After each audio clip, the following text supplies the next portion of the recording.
Oke, sekarang kita lanjut untuk buat bagaimana cara login dan logout. Oke, di sini kita bisa buka di template-nya. Kita bisa pakai template page, kita bisa di form. Di sini tidak ada. Coba di layout, tidak ada juga. Coba di examples, ada login. Nah, ini ada login kan di sini. Oke, sekarang kita buat loginnya. Kita pakai ini saja untuk cepat. Caranya kita copy saja ini, taruh di folder kalian tadi. Lalu kalian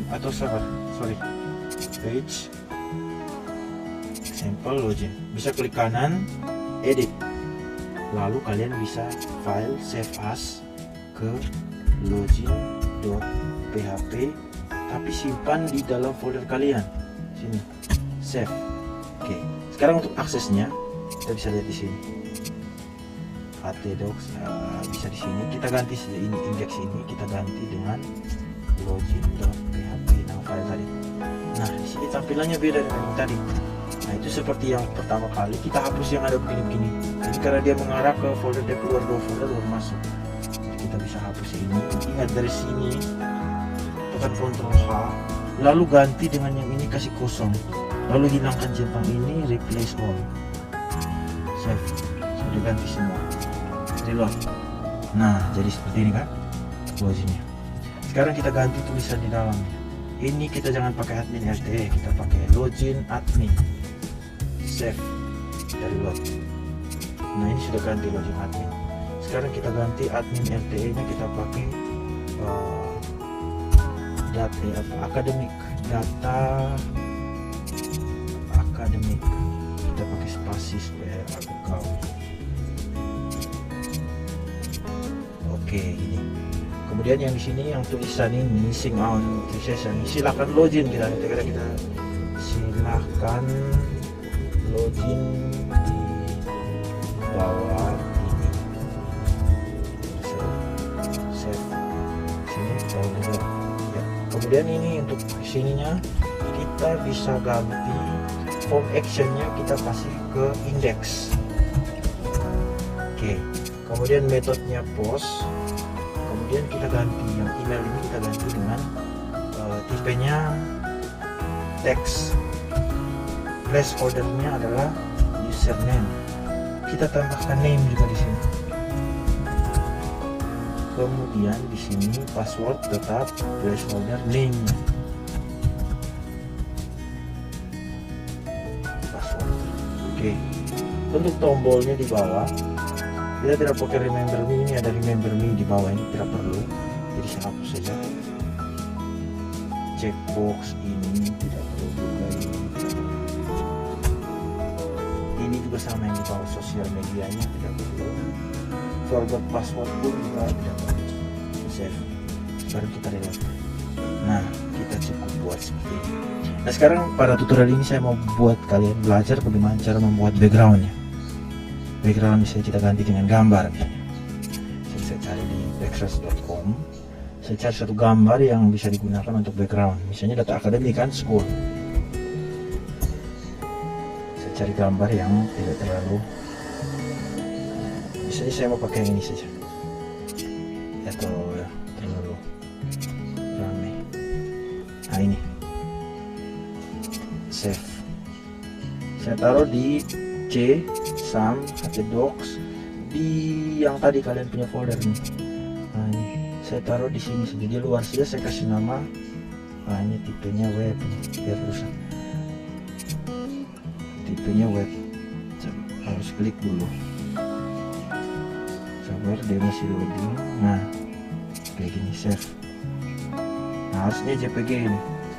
Di C htdocs, kemudian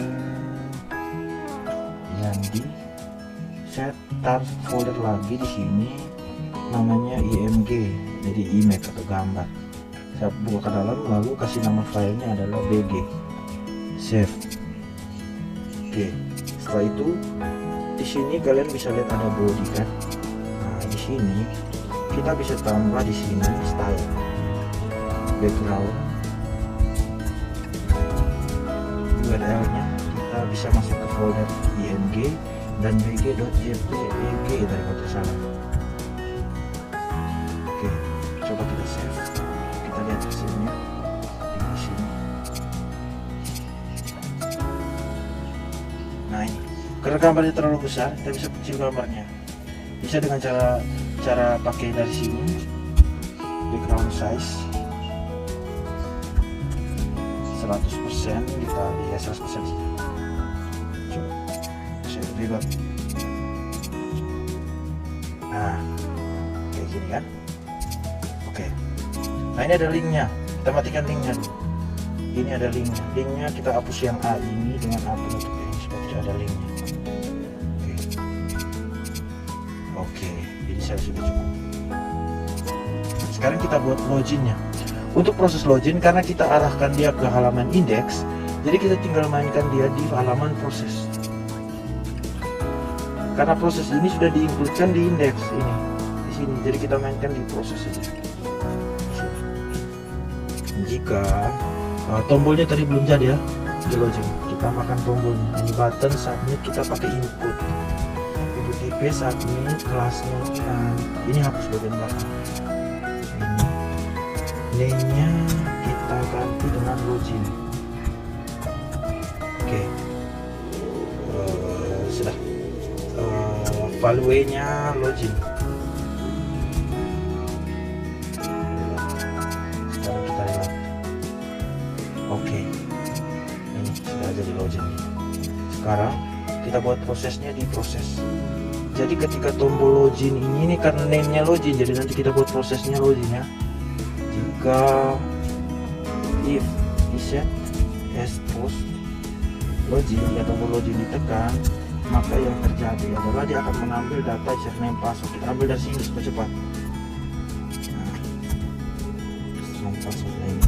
Jika username sama dengan, kita ambil dari database, jadi kita pakai query saja, SQL login.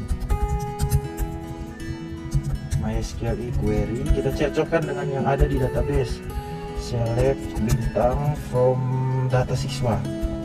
Dimana, jadi kita select dari data siswa yang ada username yang kita masukkan tadi dan password yang kita masukkan tadi kalau cocok. Jadi dia akan cocokkan dengan database. Ya, kemudian kita hitung jumlahnya. GL sama dengan MySQL fetch MySQL numerous, itu dia akan menghitung jumlah barisnya. Login. Jika jumlahnya lebih besar 0, maka loginnya berhasil. Kalau tidak, maka loginnya gagal. Apa yang terjadi? Oke. Sekarang kalau misalnya loginnya berhasil, maka dia akan mengarahkan ke halaman indeks. Berarti kita pakai header location ini indeks data siswa. Tapi kita arahkan dia ke beranda saja. Kemudian kita aktifkan session. Sebelum kita aktifkan session, pada baris awal kita harus taruh di sini session start. Nah ini wajib harus ada ketika ada login. Nah, maka loginnya kita aktifkan, username-nya session. Kita aktifkan session. Nanti baru saya jelaskan session itu apa. Username sama dengan username. Oke. Ini di sini kalau dia gagal, maka dia akan kembali ke halaman login.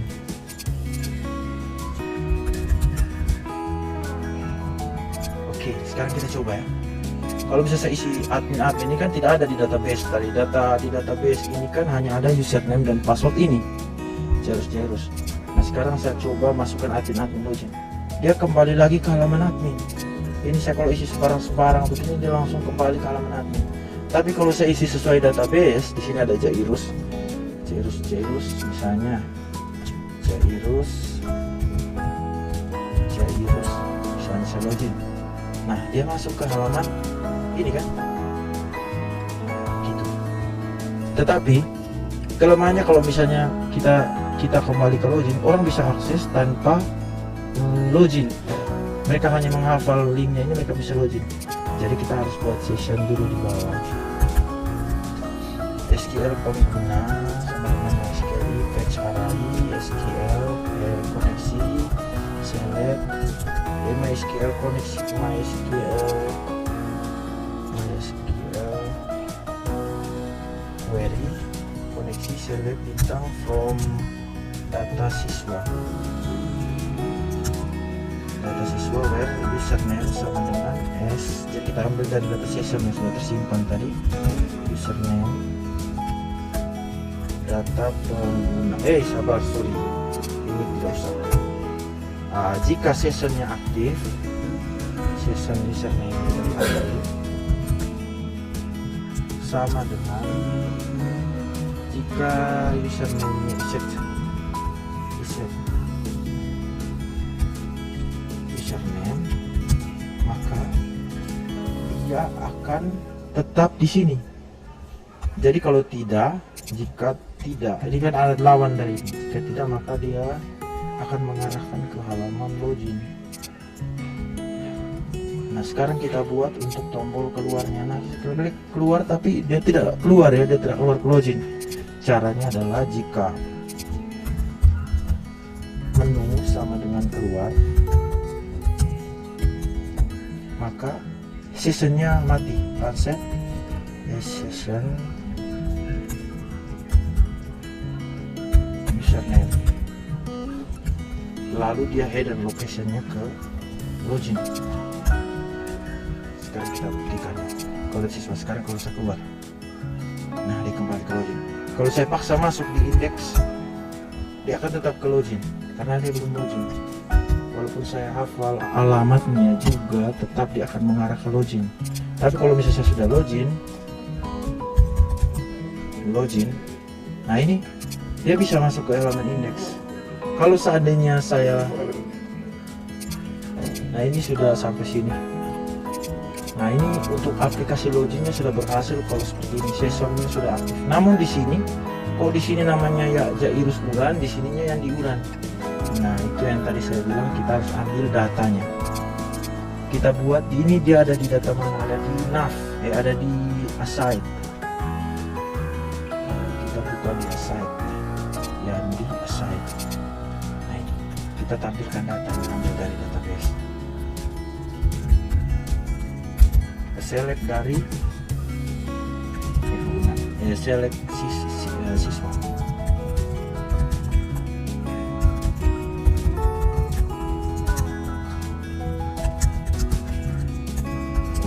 Data siswa where username sama dengan yang session tadi, session username. Session username tadi, data siswa sama dengan MySQL fetch array SQL siswa. Oke, ini kita ganti yang admin yang diuran tadi ini dengan nama lengkapnya. Eko data siswa, nama lengkap. Nah, kita lihat di sini. Sudah kan? Beranda data siswa keluar. Kalau mau login tadi kama, maka dia akan masuk ke Kamarudin. Kalau misalnya saya masuk ke Michelle, misalnya login Michelle. Oke, masuk di halaman Michelle. Namun di sini kita harus bisa membedakan mana yang disebut dengan admin. Jadi di sini saya akan menjelaskan juga di dalam satu aplikasi ada yang disebut dengan admin, ada yang disebut dengan pengguna biasa. Jadi ada level-levelnya. Jadi kalau admin dia bisa menambahkan pengguna, tetapi pengguna yang kayak pengguna biasa seperti kayak misalnya guru dengan siswa, guru bisa menambahkan soal tapi siswa tidak bisa menambahkan soal. Nah ini kita akan buat pembagiannya nanti di pertemuan selanjutnya. Oke, sekian tutorialnya.